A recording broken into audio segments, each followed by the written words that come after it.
If you type my name into any search engine in 2026, you'd get back exactly 0 results. I'm 82 years old, parked in a battered cargo van behind a faded bait shop. My total worldly possessions come to about $41, a pocket knife, and half a pouch of chicory coffee. No house, no retirement account, no savings. By every leaderboard your society keeps these days, I'm a complete and total washout. And I'll tell you something straight. I am without question the happiest man you will ever run into. You're looking at me right now and feeling that little tug of pity, aren't you? Bless his heart, the old fella must have messed up somewhere bad. No mistakes. Every step was deliberate.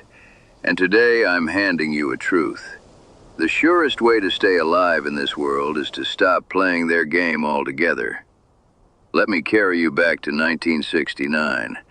I was 25, just out of a little community college with a 2-year degree in accounting. A regional bank in Atlanta scooped me up fast. Good salary, benefits, the whole package. My first week, they put me in a windowless training room with rows of eager faces staring at overhead projectors. The instructor kept talking about career tracks, performance metrics, and making partner before 40. I looked around and saw young men and women whose eyes were already tight with fear. Fear of missing a promotion, fear of falling behind, fear of what their families would say if they didn't keep climbing. I lasted exactly 19 minutes in that chair. My chest felt like it was filling with wet cement. I stood up, left my new company pen on the desk, walked out the glass doors, and never looked back. My mother cried for a week. My father told the whole neighborhood I had ruined my life. They stopped answering my calls for nearly 15 years. But I didn't ruin anything. I saved my own skin. The next 60 years, I drifted through whatever honest work kept the tank half full and supper on the table. I shrimped out of Gulf ports, drove long-haul rigs through the night, repaired crab traps for cash, and painted houses when the weather was kind. I earned just enough to stay free and never enough for the world to put a collar on me. Every sunrise, the hours ahead were mine to spend as I pleased. In that same training room back in 1969 sat a sharp young woman named Evelyn. Evelyn stayed. Evelyn played the game with quiet brilliance. She rose through the ranks, earned her CPA, moved into corporate finance, then into fintech when the digital wave hit. By the mid-2020s, she was a director at a major investment firm, overseeing AI-driven trading algorithms and teams that never slept. She had the sleek condo overlooking the river, the second property in the mountains, the self-driving luxury car, and a perfectly curated online presence that made her look like she had it all figured out. Evelyn was a winner.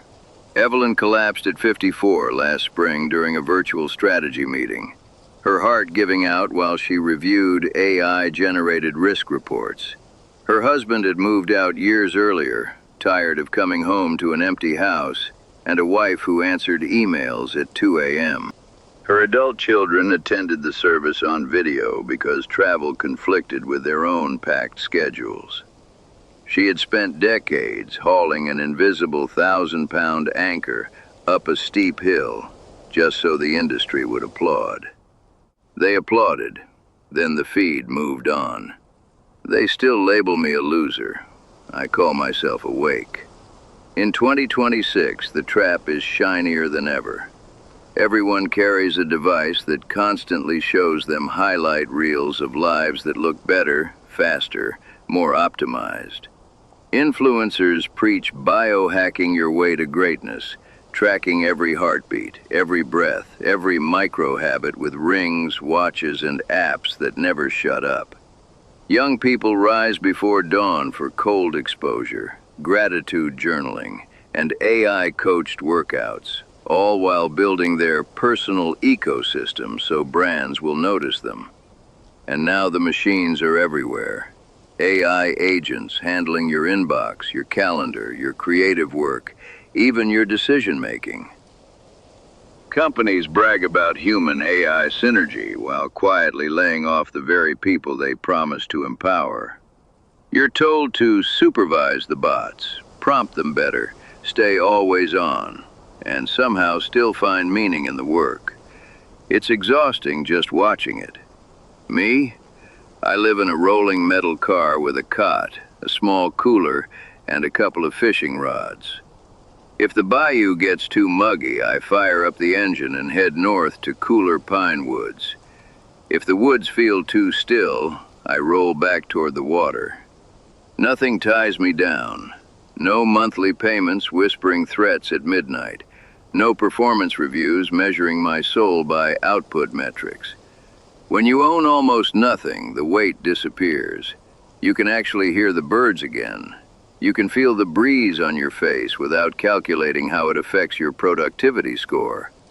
Real wealth isn't stacked in accounts or displayed on dashboards. Real wealth is opening your eyes in the morning and realizing the day doesn't demand anything from you that you don't freely give.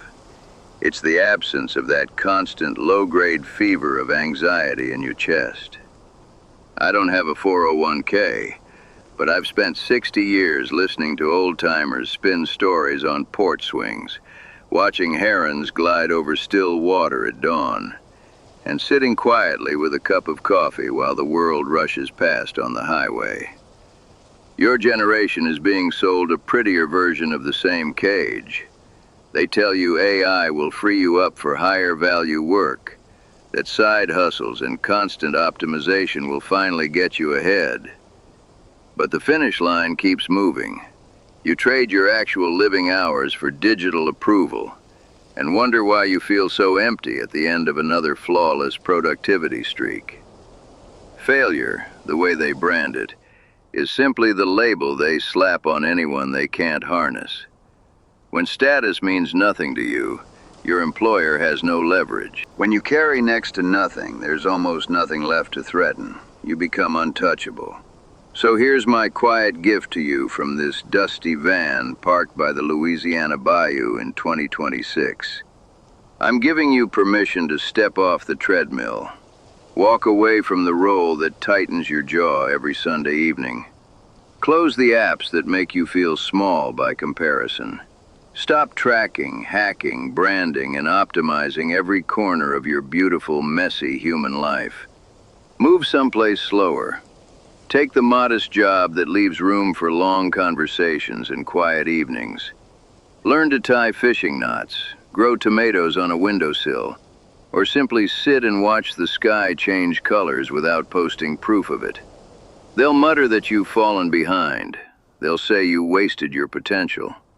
Let them keep the burnout, the heart palpitations at 45, the funerals where no one really knew the deceased. Let them chase the next upgrade, the next promotion, the next AI breakthrough that somehow never quite fills the hole. You take the slow mornings. You take the unmeasured hours. You take the deep, unguarded laughter and the peace that comes when nobody needs anything from you. I'll still be here when you decide to come down from the mountain. Pull up a lawn chair, pour yourself some chicory, and stay a while. The stars look brighter when you're not busy trying to outshine them. And believe me, friend, the view from the bottom is absolutely breathtaking.